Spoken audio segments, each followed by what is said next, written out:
was asking the computer. All right, and we're rolling. All right, welcome in everybody here to the Flagship Football Show, Flagship Football Show 2.0. We're back. We opted out of 2020. That was our official position. We haven't been live since, I guess, right before COVID. Had a nice long hiatus, a nice long break to kind of recoup, kind of revamp, get the juices back going, and we're all ready to hit the ground running here. We got some exciting news. We are no longer with Big Heads Media. We are now a part of the Rebel Walk. You can find their walk at therebelwalk.com. Follow them on Instagram, Twitter, Facebook, everything at the Rebel Walk. We're a part of that team. We're happy to be a part of it now, and happy to bring this all under the Rebel Walk's umbrella. So, like I said, we're back. If you look for the Flagship Football Show that used to exist, it doesn't anymore. That stuff is all gone. So we're starting clean here, clean slate. This is episode 1. So like I said, welcome back in, everybody. We are here. We got Jake Evans here. We got Michael Spears and Lan Teller. Hayes Dubberly. If you're a first-time listener, if you're a real season ticket holder listener, you would know that Hayes Dubberly is a part of it. He is no longer. He claims to be a moral supporter from the stands. Not a big fan of that. We're going to see if we can get him on here, coming back soon. But yeah, so I don't really want him here if he's not all for it. If he's not all in, then yeah, I agree. But yeah, so like I said, we're back. So for those of you who don't know me, I guess we need to do introductions again because a lot of these people might not know us. I'm Jake Evans. I'm a senior at Ole Miss from Nashville, Tennessee. Like I said, we did this last year, did it for a while, quit right around COVID, and then all of our recordings, everything just went straight up into cyberspace. So yeah, that's me. I'm Michael Spears, senior here at Ole Miss from Orlando, Florida. Came on shortly before COVID happened, so still somewhat of a rookie here. A nice little free agent signing addition that we made right before COVID happened. Also a baseball manager for Ole Miss baseball. Definitely worth noting there. I'm Land Teller, L-A-N-D, just like the ground. I've learned if you think about it too hard, it'll give you night sweats. So I've decided that people should not think about it too hard. I, too, am a senior from Nashville, Tennessee.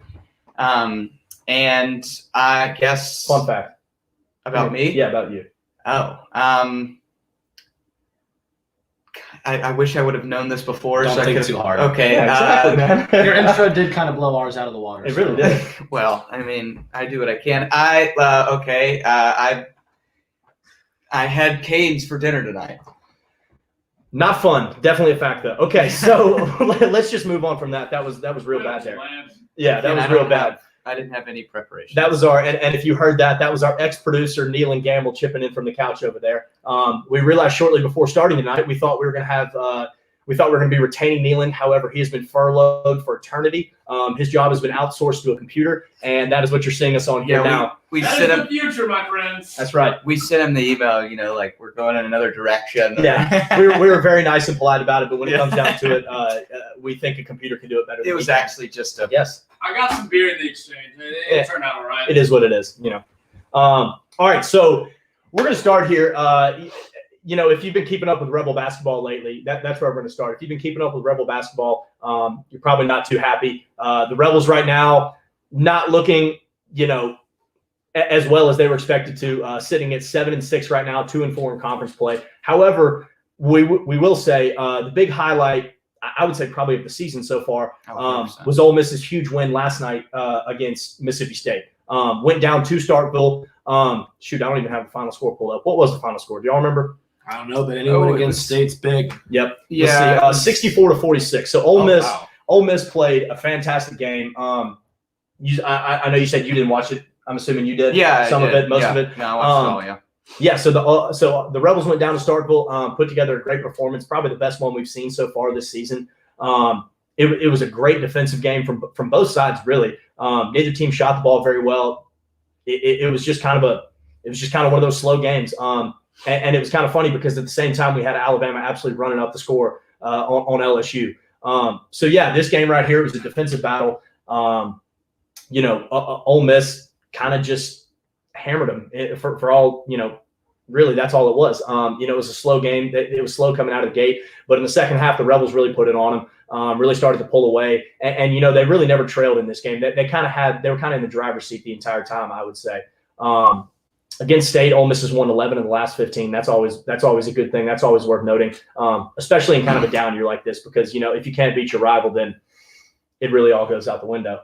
Well, it helps to be able to, like Kermit last night said, this is by far always the biggest game of the year. Yeah. Even if, it doesn't really matter if you're ranked or not ranked or good or bad or whatever. But like he said, like, look, this is a game that we really want to win. So it was good that we won. You want to beat your rival, anytime you can. And like I said, especially in a down year. You never know what could also give you some momentum too towards. Yeah, exactly. Because the thing is, at this point, the season's not lost. The Rebels still got a handful of games here. And while it doesn't look great for postseason play, the Rebels can still finish strong here, which is what they need to do, because there's a lot of talent that's supposed to be coming into Oxford next year for Kermit Davis and this team. And it would be a shame if a poor performance this year led to some of those guys deciding to go elsewhere. So looking at the box score last night, Devontae Schuler led the way with 22 points on 8 of 13 shooting, hit 3 threes and also had 3 steals. He was supposed to be the guy this year. After Bree and Tyree left, he's the guy, the most versatile player on this team with the most experience. Kermit's really talked about it all year. He's supposed to be the guy who's needs to step up in these big situations, needs to hit the big shots, and needs to not be afraid to take those shots, because there's a lot of youth on this team too. And so somebody like Devontae Schuler is invaluable, because just having somebody who's been there, done that. Jarkel Joyner added 12. He's been a great addition this year. That's an Oxford guy, which I'm not sure how many people know his story. He came, played at Oxford High School. Came through the recruiting cycle when Andy Kennedy was still the coach, and Andy Kennedy's famous quote was that Jarkel Joyner was not explosive enough. Jarkel basically set out to prove that was wrong. He had always wanted to play at Ole Miss, so he went over to Cal State Bakersfield, where he pretty much was one of the best players in the country. Realistically, he was. Absolutely shot the lights out, scored somewhere in the upper 20 points per game. I can't remember what it was off the top of my head. But the guy can absolutely ball. And he's gotten to Ole Miss. He had to sit out last year, but has played really well this year. He's added 12 points a game in conference. He's been a really nice addition, because we're used to having a kind of a 1-2 guard combo. The last handful of years it's been Bree and Tyree and Devontae Schuler. Now it looks like it's Schuler and Jarkel Joyner. Which is a big thing, because Devontae Schuler hasn't been on every night. He's had a couple games where he struggled. He hasn't shot as much, or he just hasn't shot the ball well. And it's big to have somebody like Jarkel step up in that situation. Isn't Schuler a senior too? Yeah, he is. Devontae's is a senior. I'm wondering. I actually don't know this. I'm thinking about this now. Does basketball have the same rules as football players do as far as the free year of eligibility for COVID? I would assume so. If they're giving it to. I don't know that either. I would assume so. Like, if every sport's getting it, then is baseball getting it this year? Well, they did last year. They did last year. We did last year, so you're probably not this year. It probably depends on how the season goes. I think it was the 2020 season. So then I guess, but yeah, I don't know. That basketball runs half and half into each side. Here's what's really like, basketball is not very good, which is basketball. Yeah, which is unfortunate. Yeah, but this is what I think is the problem.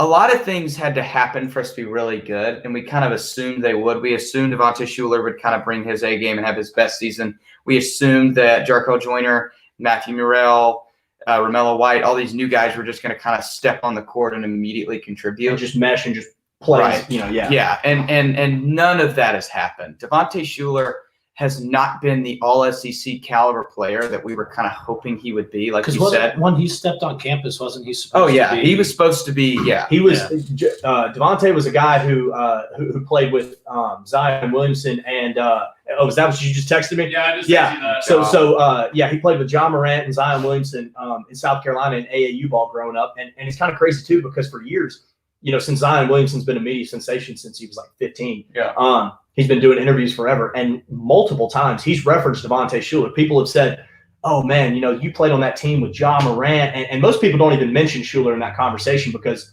to a lot of people he's just a middle of the road guy who went and played SEC ball.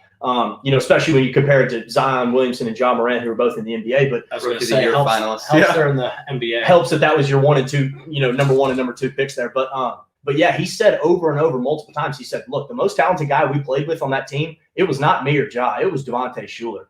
He said that Devontae Schuler's been a baller for years. We would hope that, he's still got some good basketball in front of him, like Zion, seems to think. But, like you said, it hasn't clicked like they expected it to, like we all thought it would. He either scores 22 or he scores like 4. Yeah, and that's not good for we need him to score more points, because here's the thing, our offense is awful. It's not great. We're a really, I think, solid defensive basketball team, but our offense is absolutely atrocious.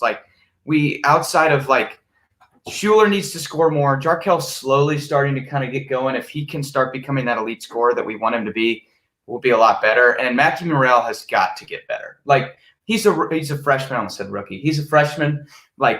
Not saying he needs to be all world yet, but being the number one recruit probably Ole Miss has ever gotten, we need him to contribute a little bit more than he is. And, Romello White's playing really good basketball. I feel like he's looked really good and kind of looked the part. But if Ole Miss wants to make a real run, we need to start winning a lot of games if we want to even get considered for March Madness or whatever. But for that to happen, Schuler has to gain some consistency. 14.7 points a game is not great for a guy that you need to score a lot more than that. 15 to 18 to 22, right. Again, yeah. And so he needs to get hot. Joyner needs to get we want him to be at 14.7 probably. Yeah. And then we want Murrell to start picking it up. And, Romello White can continue to play the kind of basketball he's been playing. And, and free throws too. We've got to start making free throws. Yeah, and that's another thing that I made a note of here. So the other night, Ole Miss plays a horrible game against Georgia. It loses 78-74. I think that was right.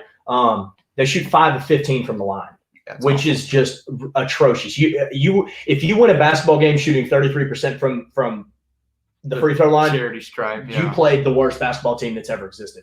And so after that, after going 5 of 15, they go 7 of 8 last night. Granted, that's not the biggest deal in the world because it wasn't 21 of 22. But that's still a good sign right there, because that was one of the most frustrating parts about that Georgia game was Ole Miss just had chance after chance after chance to just add a couple points here and there and just cut down that margin and make it a little bit more of a controllable game, and they just couldn't do it. Yeah. But they did it the other night.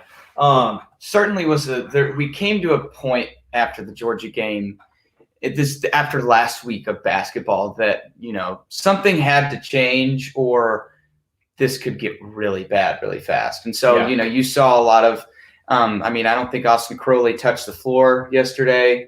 You saw a lot of they had. I think we're getting to a point now where Kermit is not as willing to try things out, not as willing to. Yeah, the experimentation. Period the experimentation period is over. We're in the middle of conference play. At this point, you got to put your best players out there, and you got to hope to win. Because, like you had said, looking here, Ole Miss had lost 5 of 6 before that. Yeah. Auburn was the last team that we had beaten, except for UT Martin, which was.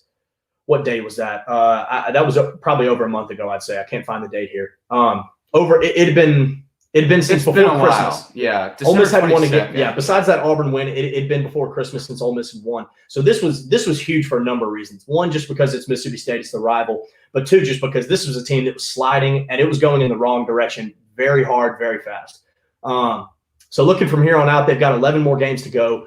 Texas A&M is in Oxford on Saturday. That game is at 2:30, I believe. Yeah, 2:30 on SEC Network. The last thing I wanted to note that was really good about that Mississippi State game last night, the Rebels finished that game on an 18-4 run.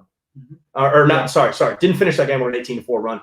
They went on an 18-4 run with about 12 minutes to go, and that's what ultimately pushed them over. And that's when they stretched that gap out. But it was to close it. We closed it. They closed the game, yeah. And so it felt really good to watch that game because, this was a team that wasn't limping to the finish line. They weren't, struggling to put up any. This was a team, and the thing was they weren't hitting high flying baskets. They were just playing good textbook basketball. They got inside. They hit a lot of 2-point shots, a lot of balls close to the close to the basket, and they also rebounded really well. They out rebounded State, which was monumental last night, both defensively and offensively. So yeah. So this is just the momentum we need. Yeah. This is kind of we got two winnable games here against A&M and Arkansas, and then we get to see Georgia again in just 10 days. So hopefully Ole Miss could pick up 3 wins here. We got number 6 Tennessee in a couple of weeks. I don't expect great things for that game. However, Tennessee did get throttled last night against Florida. So you really anything can happen. Anything can happen. So, yeah, that's where we're at with basketball right now. Ole Miss has seen better days. However, things hopefully are trending in the right direction. But with that, we kind of want to roll into a little more abstract topic here. We kind of wanted to just hit a 2020 recap of Ole Miss.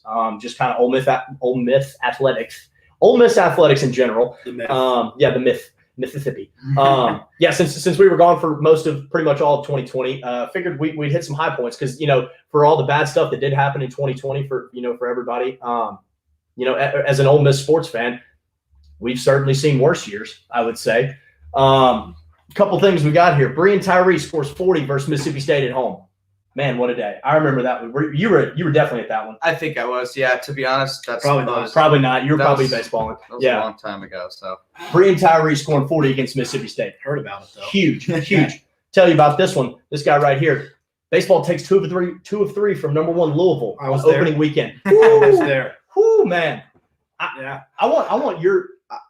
You're in the dugouts, correct? Yeah. You are in the dugouts. Okay. Or in the pen. Yeah. What was that weekend? What was that weekend like, I guess, just in general? I mean, that was it was bananas. Yeah, it's fun because Coach B likes to always schedule our non-conference games are usually not Strong. No, They're strong. Yeah, they are They're strong. Yeah. Usually not against teams we know we're going to kind of whoop up on. So Yeah.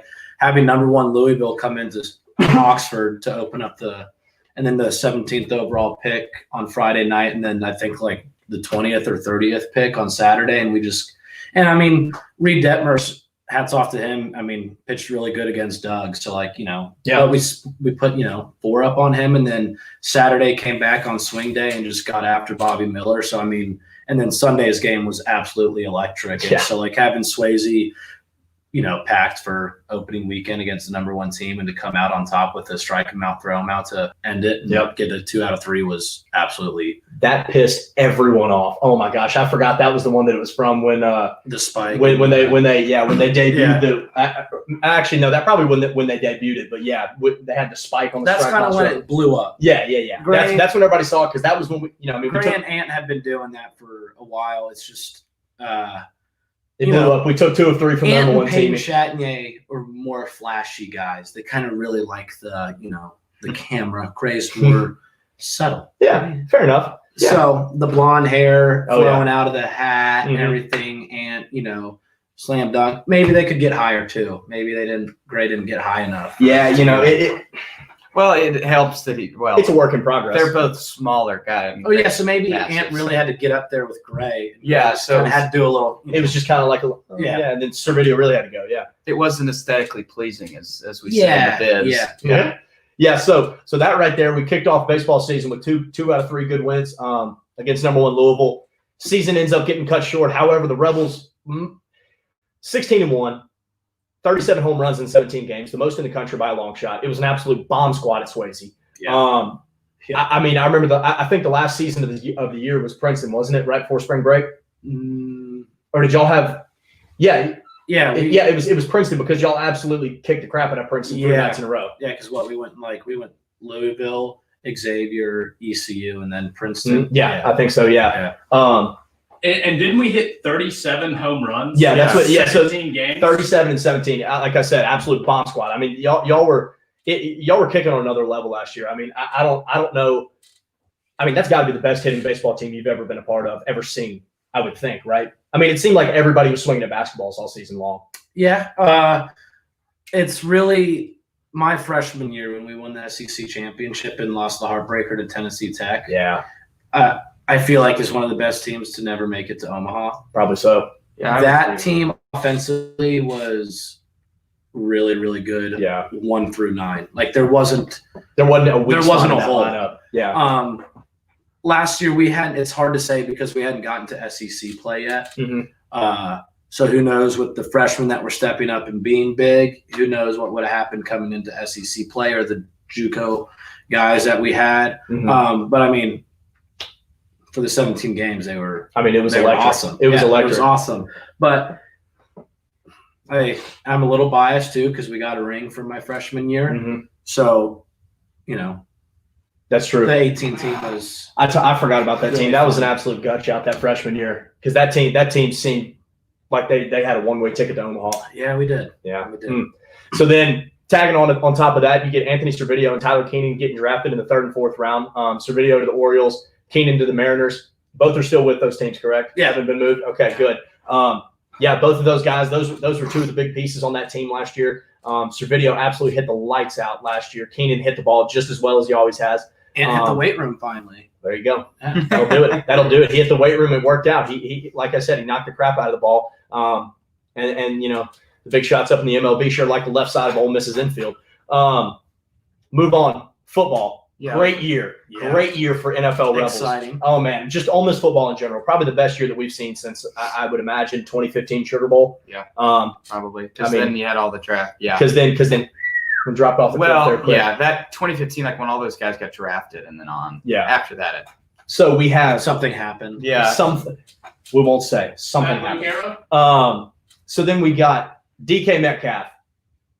Everybody knows he went crazy at the Beast. combine. Absolute freak of nature. Dude comes out, absolute balls this year. Russell Wilson and him seem to be. I mean, that seems to be a Megatron type of duo right there. He makes the Pro Bowl, goes over 1,000 yards. AJ Brown with the Titans goes over 1,000 yards, makes the Pro Bowl. Both of them do it in year 2. Those are two guys right now. Not speaking as a biased Ole Miss fan, those are two of the best receivers in the NFL. Oh, I hope. No matter how you phrase it. Yeah. AJ Brown stays healthy. There's more hype around him. Yeah. DK Metcalf stayed healthy, so there is. Yeah. Yes. My honest, looking at both of them and the way they contribute, I had at least one of them on either of my fantasy teams. I had AJ in one and I had DK in the other. AJ got over 22 points a game just about every week. And DK Metcalf was a top 10 fantasy receiver too. I wholeheartedly think, again, it sounds biased, but it's really not. DK and AJ could be the next Julio Jones, Megatron. Thomas. Yeah. Well, I would still lump Michael Thomas with their age group, but yeah, I mean, the guys. There's a lot of potential watching. there. There's a lot of potential 100%. for a good. If they can stay healthy and they can keep their quarterbacks getting them the ball, which Russell Wilson probably will. Tannehill, I don't know how long the Titans will have him, but as long as the Titans have AJ Brown, they're going to want to get him the ball. Yeah. I mean, it'd be a crime not to give him the ball.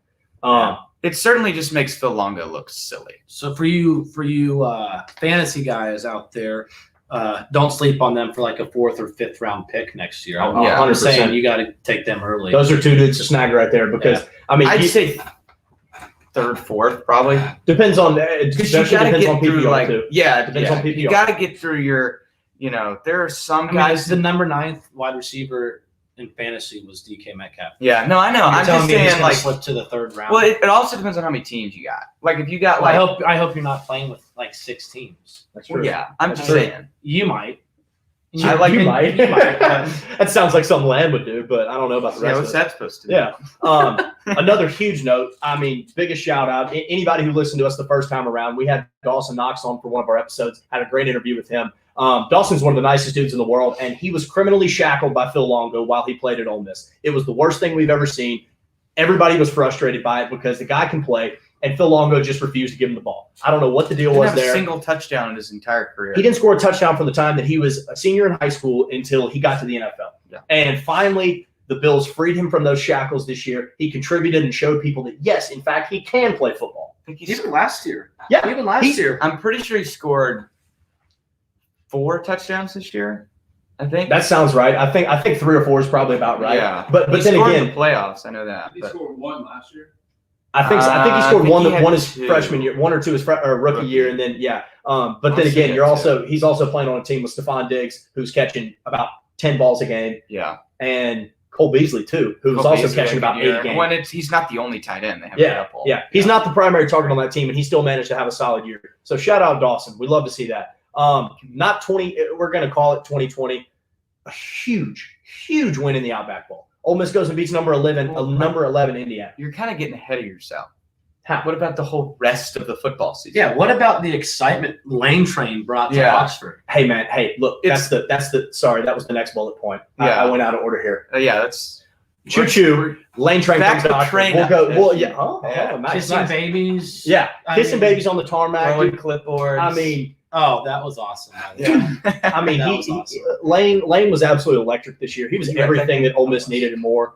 The electricity he brought to the bot Yeah. alone. In our 4 years, the bot has not been that way before. I think the only slightly comparable moment was when DK scored his touchdown on the Against first play against Alabama. And then we Alabama. did not score again. And then we didn't even remotely threaten. And then we gave Alabama the ball. That's what happened in that game.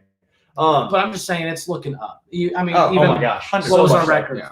4-5. No, 5-5. 5-5. Five Yeah, and five. 5-5. Even though we went 5-5, that's still. Oh, that's I would. and with I, the only SEC schedule. yeah, I would take that every day. Well, And you think the we other- should have beat Arkansas? yeah, I mean, that could have been one the Auburn game. Yeah. And then LSU, LSU as well. too. So you think those are- that's what 8? In a perfect 3? world, we get those Yeah. 3 wins back. 8? No, because We only Oh, right, played 10 A&M, total because yeah. we didn't play A&M. Yeah, so that would have been 8-2. well, but I'm also counting the bowl game. Holy so that's crap! not See, I feel like you can play that game with Ole Miss every year. Like 3 games you 100%, should have won, yeah. and then you're like, damn, that means we'd have been 8-2. But Yeah. We weren't it that actually good. just kind of Well, gives me and more this- hope because yeah, we actually yeah. look like we're good. Well, Like, and then we're playing good football. you also can't count out the fact that Ole Miss played Alabama. Like Ole Miss, okay. When people talk about this game, you're like, yeah, but Ole Miss didn't win. I understand that, but Ole Miss had the ability to win that game for about 57 minutes. Yeah. Alabama only took that game over and won that game in the last 3 or 4 minutes of that game. Ole Miss was right there with them the whole time. And what I like too is we don't give up. Like we come out in the second half Mhm. and like we compete. Yeah. It's like the last 3 years we come out in the second half and it's just kind of like Well, and we I get down and it's like everyone would get deflated. yeah. This year I actually saw a fight in the team Well, and for there's all 16. it also you have Yep. adjustments at halftime. Wow, aren't those awesome? Man, what it's like to have a competent coaching staff that actually understands football and understands, wow, sure didn't work in the first half. Maybe we should fix it in the Maybe we second should try half. something different. Right. It's an absolute miracle Yeah. that when you actually know what you're doing and you're a competent coaching staff, you will do better. Well, and the other thing too about that game, the thing that gives me so much excitement about that, Nick Saban put his best game out on the field. I mean, Right. granted, he scored yeah. 63 points. Like, duh, yeah, he put his best game on the field, offensively at least. he wasn't not happy defensively. with the amount of He- points we I mean, the pressure on that game from the moment that Lane Kiffin took the job at Ole Miss was, is he going to be the first assistant to beat Saban? Is he going to do it? And Feinbaum and plenty of people said, yeah, he's going to be the one to do it. So that it wasn't Not like this year, Saban, though. We knew it Saban wouldn't came out happen. the gate sluggish. We weren't expecting it this year. We weren't expecting to even be in the same league with him this year. And the fact that we were able to compete, like I said, for 56, 57 minutes, huge step in the right direction. I absolutely love it. This is what was the most encouraging thing to me about Lane Kiffin's first year. what? Was I am never wrong when it comes to Ole Miss games, like in the moment. Like Jake, you can attest to this. Every time, You're just the most negative person. Well, ever, and it works out. and I'm almost always right. Like I mean, South Carolina freshman year, South Carolina, it's a sad truth. yeah, like It's a sad thing to I admit have that you are normally watched- right because you are so negative. yeah. I've watched enough Ole Miss football to understand, like, if we're gonna get the ball back with 2 minutes, we're not gonna win because it just doesn't happen.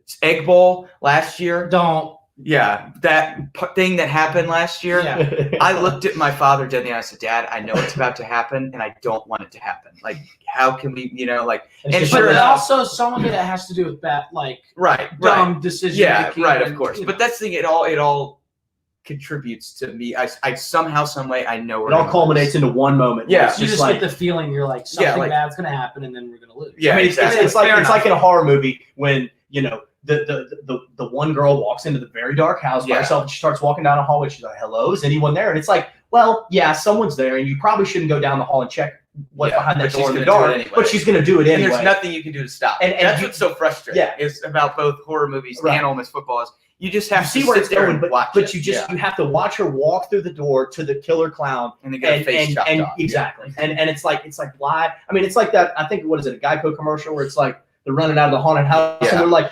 I think let's it's get in the moving car. Or it's like, let's Yeah, go hide yeah. behind the chainsaws. No, let's get in the moving. Why wouldn't we get in the moving car? And the guy's like, are you crazy? It's Yeah. like that. It's like, why would you go to the moving Right. car when you can just get behind the chainsaw? Speaking of which, Geico has a great commercial out right now where it's like the one family in the kitchen and they're like shaka. Oh, yeah, yeah. And then the guy's like sprinkles. What is it? Scoop. There it is. Yeah. No, my dad will like call us all into the room if it comes on. 'cause Oh, he Oh, thinks it's my so favorite. It's Yeah. fantastic. My roommate's always like, Spears, your commercials on. Yeah. Booyah. it is. I But love so it. to my point about Lane Kiffin, so I was wrong twice this season. Wow. How many times were you right? the rest. Yeah. So I mean, I'm Most still of the others. yeah, right. Because Yeah. it's still. I mean, it's gonna take a little bit longer. The Kentucky game, I said we're gonna lose.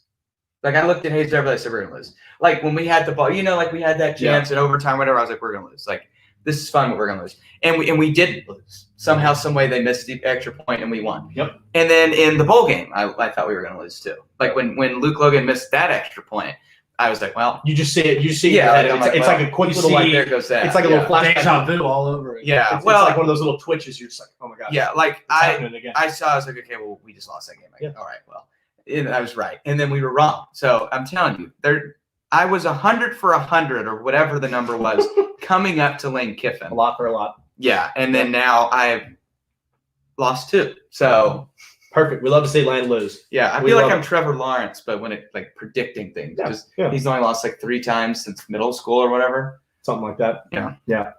Well, so I guess we kind of hit the Outback Bowl there. Like I said, Ole Miss went down to Tampa, beat number 11 Indiana. Granted, they didn't have their quarterback who they'd had for the whole year, who was basically the Wouldn't have helped. piece. Wouldn't have helped. Wouldn't have helped. No, we were Still losing. toast Yeah. anyway. Come on. Yeah, I Man. agree. I don't know. Their quarterback is really Shut bad. up, you. Their quarterback is really bad. Okay. Yeah. Yeah. Goodness gracious. We'll leave that up to this. We don't know. Last bit of football news: Ole Miss, Lane Kiffin signs a top 20 class. It's number 19 in the country, and the sad thing about that is that's only good for 7th best in the SEC. However, that is what we deal with on a daily basis. And if anyone tries to say the SEC is not the best conference in football, you are just wrong. You are just wrong. There's no way, shape, or form in which that's not true. So yeah, Ole Miss pulls in another great class. Yeah. Or sorry, a good class, a great class. Kiffin pulled in a solid class last year, but had no time to work there. So this was really his first full cycle, and it was great to see this. Yeah, you're right. I was also going to say, so we're still, I guess we're about a week away now, or a week and a half away now from the real national sign, true national signing, Former day, national the signing former day. real national signing day. So most people have already signed their NLIs. A lot of guys are already on campus. Rebels already have a lot of guys on campus right now. But the Rebels still have, I think, 3 or 4 is the number that I think that's the right number. 3 or 4 spots left in this class to fill, either in February or with grad transfers over the summer. Kiffin's talked about that. I don't expect, unless it's Tywin Malone, because that's the one guy that Ole Miss definitely does want. Well, now with the Pruitt firing, that looks a lot. And that's a huge, and we're gonna get to that in a minute when we talk about recruiting. But yeah, we expect Lane Kiffin to take probably 2 or 3 transfers over the summer, because it'll be kind of like the Wild Wild West. These guys get to go wherever they want, one-time free transfer. So it's going to be sad because there's going to be a lot of people that enter the portal and don't end up with a place to go. However, a school like Ole Miss is most likely going to be able to get who we want, or we're going to be able to pull quality players that we do want. We're not going to get stuck taking somebody just because they need a place to go. And so we expect to see the Reds take a couple there. So I guess with that, my last note was that Marshall Henderson's back.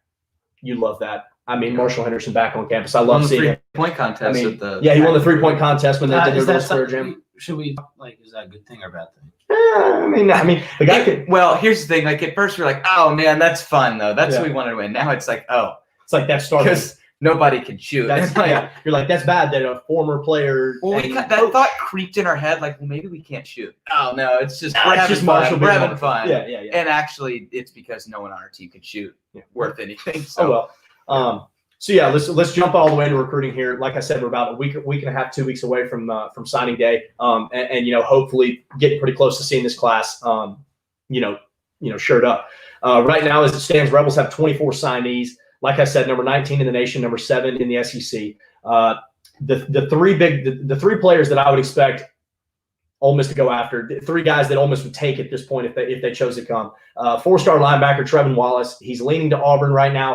However, with all the chaos at Auburn, I don't know how much stock I put in that. He was a big time Auburn lean before Gus Malzahn was fired, and so I don't necessarily know how that stands now. Another one, Josiah Perryman, another 3-star. He's a 3-star linebacker. That's a guy that Ole Miss would love to have. He's a bit undersized. I was looking at him today just to see. He's 6 foot, about 200 pounds. Small guy, but clearly he can play. I mean, they that's don't not get bad though. I mean, that's still athletic. Like that. I mean, you 6 can. foot 200 is pretty. I mean, Denzel Kimdichie was about that big, maybe smaller, and he played solid. I totally thought you were thought talking about Robert. He was like, no, he wasn't. He was what are you enormous. talking about? He was enormous. Like I thought you were being sarcastic. Yeah. Oh yeah. And so those are two guys that Ole Miss, and that was the one thing is that Ole Miss did not take any linebackers in this class. They've taken at least two of every other defensive position on the field. Because where did we need it? Yeah, we need it everywhere. And thankfully, Ole Miss is returning all their linebackers next year. We're returning Pretty much everybody on defense. I think. Yeah, with the exception of Ryder Anderson, we're returning pretty much everybody. We are returning everybody on that defense, which is going to be huge. The one big fish, like I mentioned a minute ago, that Ole Miss would really love to have, and that you guys would get a lot of action with too, is Tywin Malone. I hope that he comes to Ole Miss. I want to say that name forever. I want Tywin Malone echoing through the vault forever. I want it to be my ringtone. I want his name. Can we get that in writing? Yeah. See the kid from New Jersey? Yeah, kid. He's a defensive tackle from New Jersey. Yep, he's the number 61 player in the country. Number 5 defensive tackle in the nation. Still uncommitted. Top schools right now are Ole Miss, A&M, Rutgers, USC, Tennessee, and Florida State. Ole Miss and A&M seem to be the two favorites there. Tennessee apparently was hot in that, but after the dumpster fire that's gone down there the last couple of days, he would be not very smart to go there. They're in disarray. Supposedly, the D-line coach that Tennessee was really recruiting him might be coming to Ole Miss. So that would really help too. Do you know the name? I can't remember his name. And don't quote me on that. I'm 99% sure I read that somewhere. Okay. So Tywin Malone would be huge because he's also not to mention he's a fantastic football player, but he's also a baseball player. He's also a very good baseball player. Nice thing too is we swept A&M. I think like 2 or 3, 2 years in a row. Don't know if Rutgers really has a baseball team. I think that's just like where he's from. I mean, he's from there. Yeah, but right. Again, you gotta, optimism. Yeah, something you need to work on here. Yeah, that's right. And then I don't know how USC fits in that picture, but so California, pretty cool place to go. I mean, USC's wouldn't be good tradition. that. Good tradition for football. I don't think he's going to baseball. Rutgers. I think that's just what we're hearing right now is that he's down to A&M and Ole Miss. Yeah. He visited A&M last weekend, and he'll be on campus in Oxford this weekend, which is it's always huge to get the last visit with a recruit. So that's big. Ole Miss will be getting the last one with him, and he'll be signing, on National Signing Day, in 2 weeks from now, I guess. So like I said, that'd be a huge one. That's by far the biggest fish left in the pond that Ole Miss has a chance with.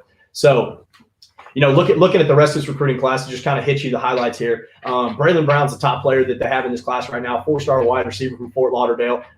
Same school as Elijah Moore. Yep. Hopefully we get a little Elijah Moore 2.0 here. 4-star, he's a 92 overall, number 29 receiver in the nation. Great player. Luke Altmeier, who flipped from Florida State, kind of led the charge with flipness and everything like that with Lane Kiffin. He's a huge piece of this class. Pulled him straight out of Starkville. Just shows how awful State is. He was never even remotely committed to Mississippi State. He went to Florida State and then to Ole Miss, and Mississippi State never entered it in the equation. Last guy we got from Starkville had a pretty good career. He turned out to be all right. Yeah, he was okay. Yeah. He didn't do half. Still is not doing half bad, I would say. Yeah, he's fine. Another big one. Ole Miss flips Hudson Wolf, 4-star tight end from Tennessee. Man, I tell you what, I'm excited to see this guy because we've been to the lake down in Savannah, Tennessee, where he's from, and man, that is a country part of Tennessee. Well, I'm excited to see. Do you know who his brothers are? Matthew Wolf, the golfer? No, that'd be cool though. Yeah. I think, and I don't. Again, I'd have to check that, but I'm pretty sure Hudson Wolf's 2 older brothers were like those amazing tight ends at Tennessee. I was going to say, what? Is it Hunter? No, it's not Hunter Wolf. Gosh, yeah, okay, but I know. If that's the family, there were then 2 that's of them, and they were really good. That's a good bloodline that he comes from. Then. Yeah, and that's why he was going to Tennessee. Well, good. And Couple other big 4-stars. Tysheen Johnson, 4-star safety from Philadelphia, Pennsylvania. We got Dink Jackson, a 4-star safety from Melbourne, Florida. Markevius Brown. Sunshine State. That's right. Sunshine State all the way, baby. Markevius Brown, another Sunshine boy, 4-star cornerback from Bradenton. And then MJ Daniels, who was committed to Mississippi State for the longest time, flipped to Ole Miss on signing day. You'll love to see it. It was a great day to see that. And then, rounding out the rest of this class, there's a lot of good pieces in this class. And we got a kicker. Yeah, we got a kicker. We picked up a kicker. And then 2 guys that we picked up since signing day. 3-star wide receiver. I don't know if it's Qua or Quay Davis. JUCO guy from Itawamba. Good receiver. Is the second best receiver in JUCO this year. And then Eric Cade, a 3-star offensive tackle from Denton, Texas. And so, those are the 2 guys that we've added. Like I said, 24 as it stands right now, with a couple more spots to fill here on signing day and then over the summer. So to wrap this up here, we're going to kind of hit we're going to flip it over kind of to Spears here for the most part. Ole Miss baseball releases their schedule I guess on Tuesday. Number 6 in the preseason rankings by D1 baseball. Number 5 or number 6, depending on the poll you're looking at. So most people consider Ole Miss to be, top 5 or 6 team. 13 straight home games to start the year, and then absolutely straight into the gauntlet. Yeah. Our schedule is not easy. If Ole Miss comes out of this season with a good record, strong, everything like that, they will have earned it. It will not have been by cupcakes and beating UT Martins and Belmonts. It will be by beating the best teams in the country. Yeah. What's our RPI? Do we know yet? No, not yet. When does that come out? I don't know, but that's got to be like top 4. Yeah. Top 5. Like that has got to be. If you think about it, we start the season off in Arlington for the State Farm showdown or whatever. Mm-hmm. Texas Tech is 3rd. Vanderbilt who's on? Texas. Texas is 10th. TCU is 9, and then there's us at 6, State at 7, and Arkansas at 8. All 6 of the teams are in the top 10. That's how. Yeah. When I was looking at it this morning, copying the schedule down, Ole Miss baseball on the website doesn't put up the rankings. I guess I don't know if they don't put them up yet or if they just don't do it at all. And so I wasn't seeing that. Yeah. And so when you said that a minute ago, when we talked before, I was like, oh my gosh. That's, again, like I said, if you win those games and you come out on top in that tournament, you deserved it. You were a damn good team. Yeah. It's not like we're going to be scraping by. It's like Coach B always likes to start the season off with a good team because no matter what it first off shows you what you are right out of the gate, Mm-hmm. Right. and it prepares you for the rest of the season. Mm-hmm. And granted, we have UCF with the non-conference series here at home, but UCF's always usually is not a bad program. They're not top tier, but they're not bad at all. Yeah, it's not a bad team by any means. So it's and the thing is in baseball, you can beat non- anybody on any given night. our non-conference is not easy, and then we jump right into SEC play, and 9 of 9 teams in the SEC are ranked in the top 25 right now. Yeah. So it starts. We play 7 of them. Yeah. Again, like we said, absolutely through the gauntlet. Let's see. First SEC series will be March 19th to the 21st. Number 23 Auburn comes to town. Then we go to Alabama the following week. Number 1 Florida. Number 8 Arkansas. Number 7 Mississippi State. Number 12 LSU. Number 18 South Carolina. What'd you say A&M is? Or wait, no, sorry. You said Tech. And then number 4 Vanderbilt. Ranked though. It probably should be. Right? I didn't see him in the poll this morning. No. Okay. And then number 4 Vanderbilt. Yeah. So they could be by the time we play them. They certainly could be. Yeah. And so usually their offense lacks a little bit. Yeah. But aren't they usually like 19 we've handled, or something? like you said, we've handled we've handled A&M well the last couple of years. Yeah. My freshman year, and that's a perennial, my blue chip baseball program. My freshman year, we went down to A&M or over. Down works.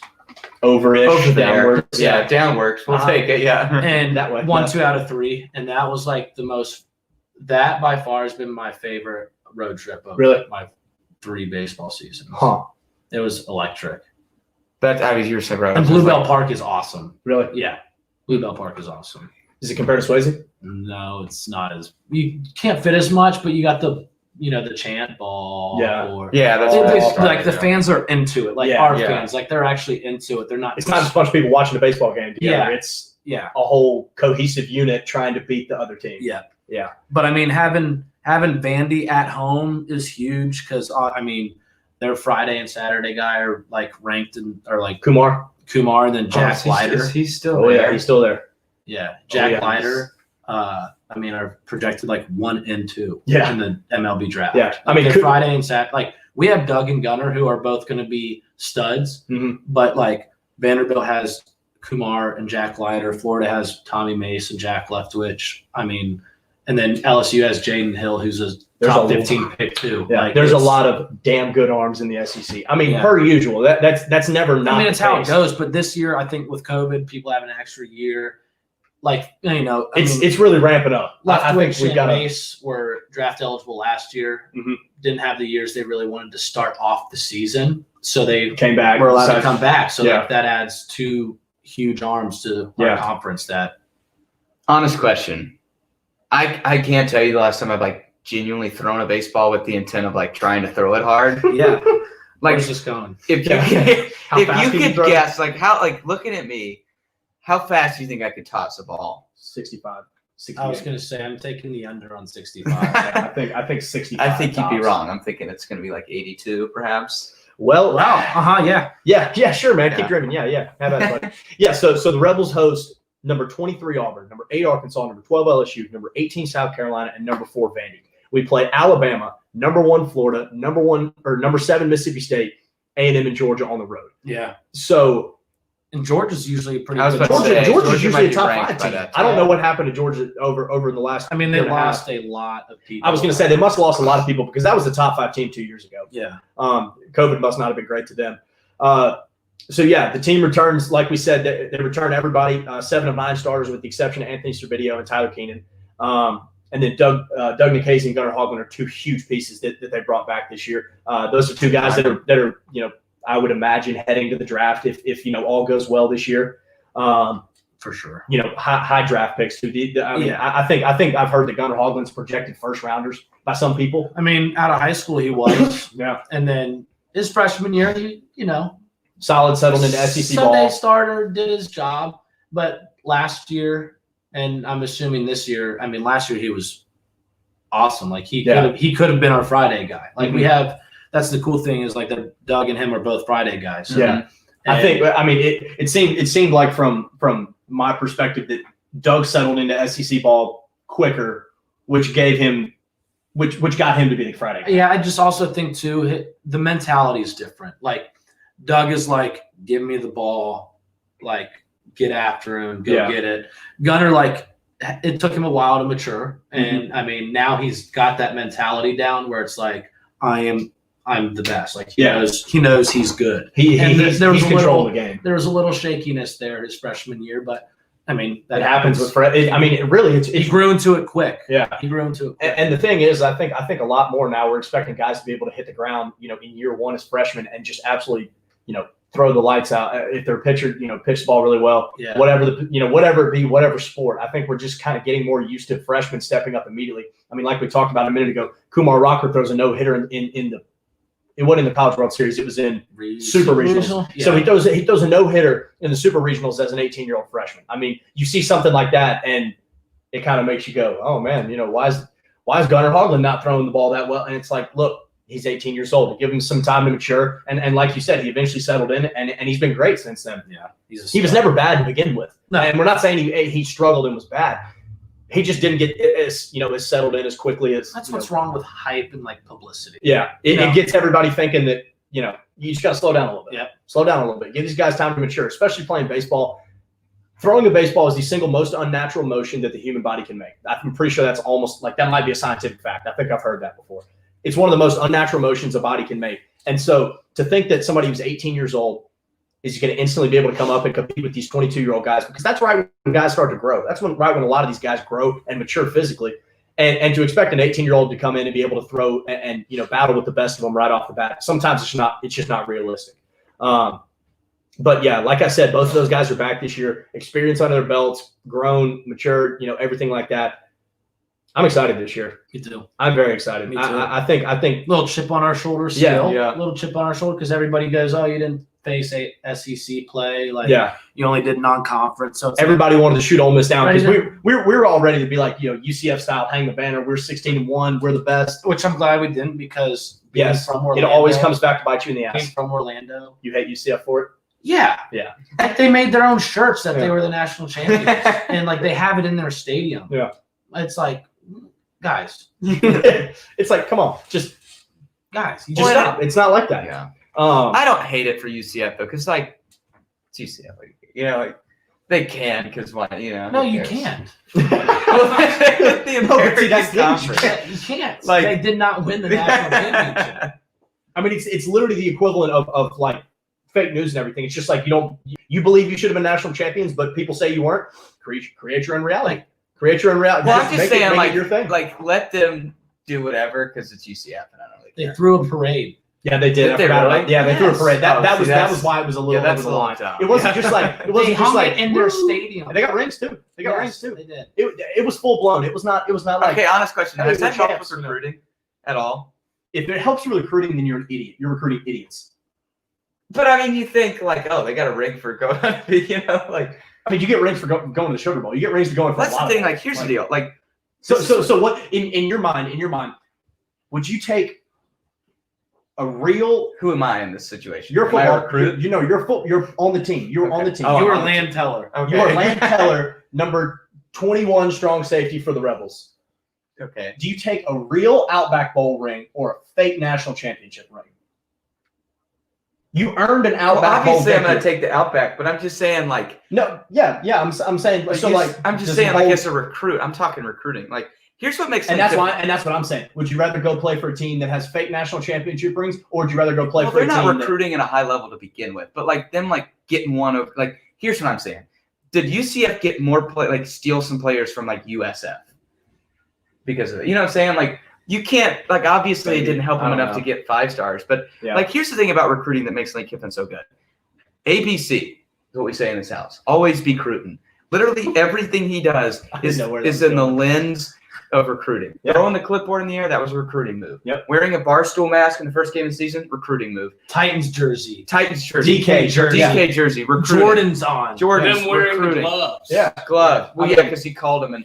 But then, like, even doing the pennies for the SEC, like, Yeah. getting fined, Yeah. recruiting. Literally, like, that's all he thinks about. Lane Kiffin, 24/7. the spotlight doesn't necessarily follow him. He just creates his own spotlight. Yeah, he sometimes. thinks to himself, okay, we just probably beat South Carolina. Like, this game, probably not a lot of people are watching it because who cares?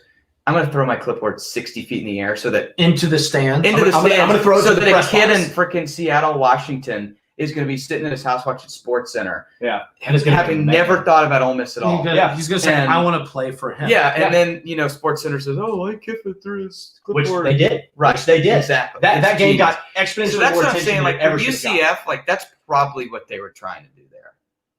It's like, hey, come play mean, for yeah. us. We're national champions. We have a ring. Yeah. Because that's all. Like recruits want rings more than anything. You want Even though- flashy stuff. You want. Yeah. I mean, there's a lot of people that just. I mean, that's why a lot of people Yeah. say that Oregon has done so well forever is that they've just got infinity uniforms and Yeah. why not just look cool at all times? Right. So, and so to things like make the that. long story short, go UCF. Is that? Was that where that was going? Was that I feel the- like that's. was that Do the you concur, Spears? No, I highly disagree. We're like 2 minutes away from. We're like very close to being done, and so you better straighten it out with Spirit because when we stop this, he might. I don't know.